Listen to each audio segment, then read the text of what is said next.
Hello সবাইকে। তো আজকে যে মেন পার্ট সেটা কিন্তু তোমাদের সঙ্গে নিয়ে চলে আসলাম। মেন পার্টটা হচ্ছে এটা। আজকে হচ্ছে আমাদের দুই বউকে বাবু আশীর্বাদ করবে। আর এই যে নিয়মটা সেটা কিন্তু আমাদের বাড়িতে প্রত্যেকটা বছর হয়। তো আমি এতদিন ভিডিও শেয়ার করতাম না, তাই ভাবলাম তোমাদের সঙ্গে স্পেশাল মুহূর্তটাও শেয়ার করব।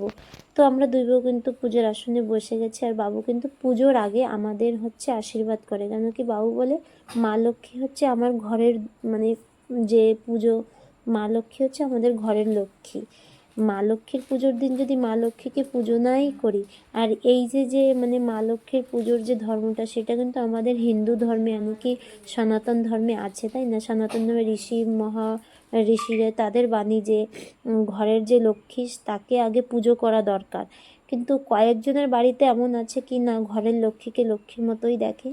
তো আমি আশা করব কি সবাই হচ্ছে ঘরের লক্ষ্মী, বাড়ির যত বৌমারা মেয়েরা সবাই কিন্তু ঘরের লক্ষ্মী হয়, তাই না? তো এইভাবে আশীর্বাদ করলে তো কোনো অসুবিধা নেই। তো বাবু হচ্ছে সেই জিনিসগুলো সবসময় করে। আর প্রত্যেকটা বছর আমাদের দুই বৌমাকে খুব সুন্দরভাবে আশীর্বাদ করে। আর আমাদের কিন্তু ভাগ্যটাও দেখো না কতটা ভালো, মানে এরকম আশীর্বাদ কয়েকজন মানে কার ভাগ্যে থাকে, তাই না?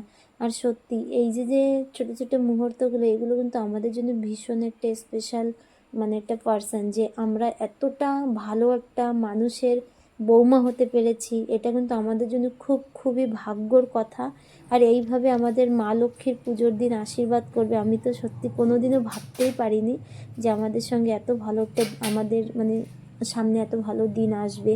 তো তোমরাও আমাদের আশীর্বাদ করো, আমরা যেন ভালো থাকি, এইভাবেই যেন সংসারটা এগিয়ে নিয়ে যেতে পারি।